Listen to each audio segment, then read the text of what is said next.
for joining me. Today is the beginning of working on a beach journal, or is it a beach journal? I don't know, there's a few mermaids here and there.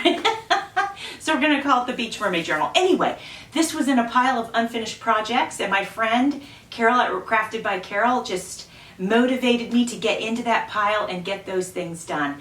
I thought I had finished this journal actually, but I hadn't. And so I found it and I thought, oh, this is great, let me finish it up. So I think it's a flip-flop journal, but I'm not 100% sure. But you guys have a look as we're constructing it. There's gonna be, I think, 3 videos on the construction, and then I will have a video on for the flip through. So let's get to work on it. Let's put this together, and I hope you will follow along with the series. Hello my friends, thanks for joining me. I started to make I guess it was a folio. I'm not really sure, okay. There's so many things that we call things and it gets confusing. I know a lot of you know what I mean. It's either a folio, I don't think this would be considered a flip-flop journal, although I'm not really clear on that. At any rate, this was all in a pile. I got a bunch of stuff that was in a pile. Let me show you some of it. There was this, all these goodies that I had, and then a bag of goodies that I have, all sort of summer themed. And it was sitting there since last summer because I started this project. Something must have come up. I did not continue the project. So I'm trying to finish my projects, which that's inspired by my friend Crafted by Carol, because she had an unfinished projects collaboration that she was working on. So at any rate, I had to sort of look at the pieces. I've got some pieces here, you can see, that I folded. So I had something in mind, and I think I figured it out. Let me show you what I got. I got this that opens up 3 ways. I think I planned on creating a spine here, connecting this, so this would be like the journal part, like right here, and then this would open up like this, and these I'm not clear on yet. I've got to figure out what my thoughts were for this. If I just adhered it to a page, and I can make the spine as wide as I want. Well, let me tuck this in where it's supposed to be. Okay, let's ignore that. But we can make this as wide as we want. So if this was in here and there was pages, that wouldn't be a problem. And then we would flip it open like this. Let me move down so you can see. And like that. And I would have things, maybe I'd have some paper in here, who knows. And then it could flip down and there might be, you know, paper or pockets in here. Not really sure. So that was one option I thought of, that I could just put it here. And then like I mentioned, this would go on top, so it would literally be inside of this journal or lap book. I'm not really clear on what this is going to be. Or the option, well, I was going to say I could do this, and then we have one on each side. But if I do that, then I start messing with the pockets. Well, maybe not too bad, actually. That could sit here like this. It could. And then it would be, you know, on both sides. But then this, it could make this a little bulky, and I guess it doesn't really matter. So I'm trying to decide if this is going to end up going over top of something. And if it does, I almost feel like, if I'm going to do that, I almost feel like it should be here, because then it can be covered by this.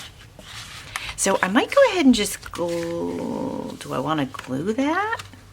See, this is what I don't know. I'm really unclear about this. I'm going to set this aside for now, put it over here, go ahead. I'm going to make a spine for this, so at least we can get that part of it done.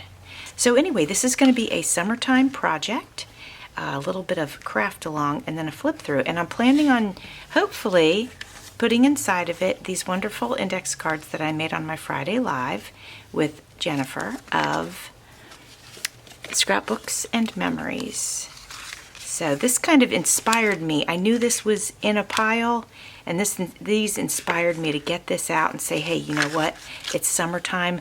Let's go ahead and do this project. I've got some fabric here. I'm going to cut this to size in order to cover this up.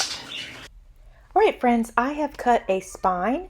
I obviously, your spine is the height of your journal, and I decided I wanted it just to be a little bit more than an inch. So it's probably an inch and a half wide. And now I'm going to cover it with some beige colored cotton fabric. I'm going to use hot glue to adhere it, but you could use Fabri-Tac if you wanted to.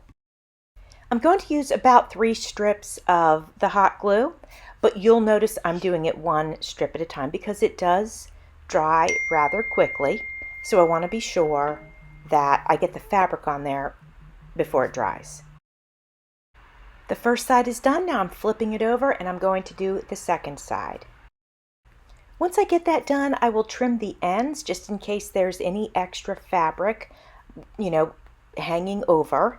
And then I'm going to go ahead and put the spine together. There are several things that you can use to attach a spine to a journal, and you could use fabric and just glue the fabric from the journal to the spine. You could use masking tape, which is what I'm going to do today. You could use duct tape if you wanted to. You probably could use packing tape. I probably wouldn't recommend it though, because after a while I think it could get brittle and end up cracking. So at any rate, I am using masking tape because of the light color, and because the spine is a sort of a light sandy color and the masking tape is as well. So that's why I made that choice today. Now before I do anything else with the spine, I want to go ahead and decide what papers I'm actually going to be putting in here. So I have grabbed some window envelopes, as you can see here, that I did a jelly print on, and I really love the color and the texture of these papers. So I'm going to be using several of these envelopes. I need to trim them to size. The width is fine, but the height, they're a little bit too tall. So I'm taking a little bit off of the top and a little bit off of the bottom of each one. I have several vintage map pages, and I've really enjoyed using them lately. So I'm going to cut this one to size, and I'm going to adhere this inside of one of the window envelopes. I wanted to share with you guys something that I did. So when I was doing jelly plate on these envelopes, I covered the window part with washi tape because typically speaking, washi tape comes right off and does not leave a residue. Well, I don't know what the deal was. I don't know if it was the kind of washi tape I used, if it was the window envelope, but when I took the washi tape off the window envelope, it left the windows sticky. So I'm going to have to cover at least one side of the windows. So I'm going to use the map to go ahead and cover this one side. And you'll notice that as I create this journal, I'll be choosing some papers to cover the windows. On the opposite side, I'm going to rub them, try to clean them off really good because I don't want to cover both sides. But if I cover one of them, at least I only have to clean one of them. I hope that makes sense. Also, I wanted to mention that while I'm adding glue to the map and to the envelope, I'm careful to go around the envelope. So even when I'm adding glue to the map part, I'm not putting it in where I think the window will be. I want the window to be as clear as it possibly can be. Here is one of the ones that's finished, and I'm very happy with how that turned out. I'm going to do the same with this mermaid paper. That's what's going to be peeking through the window. So I'm going to go ahead and mark it to size, cut it, and then glue that in. I'm not going to share this whole process with you because I just did. So I'm just going to cut this here, but you'll know what we did and how we did it because you just saw it.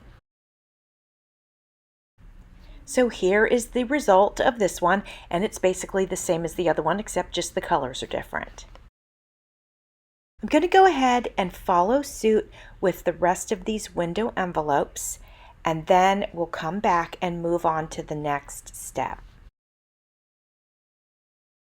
I'm doing something just slightly different on this one. Instead of cutting the length of the envelope, I went ahead and I'm just folding up that extra paper, trimming just a little bit off the bottom, but I'm going to go ahead and make some pockets.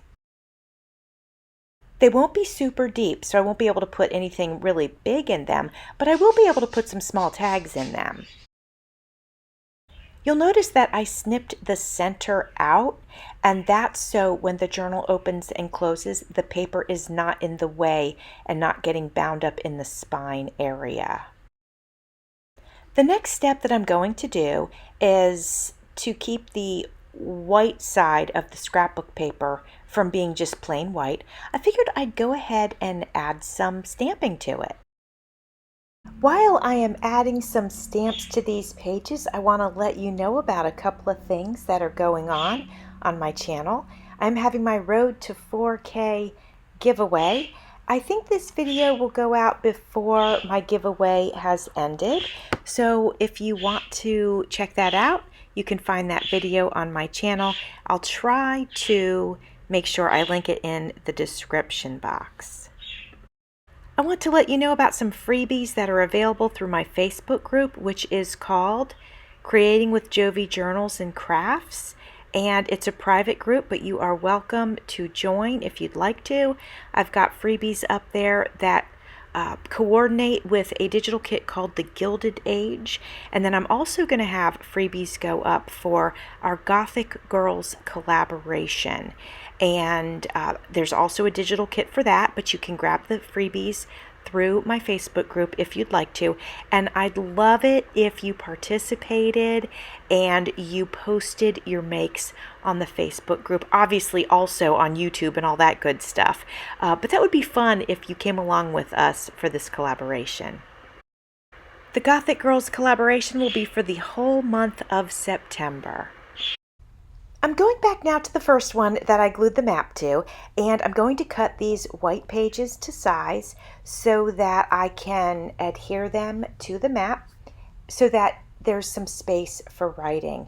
When you open the envelope though, you'll still be able to see the map, and then you'll open, there you go, you'll open the next page and you'll have lots of room for either mounting pictures or doing some journaling.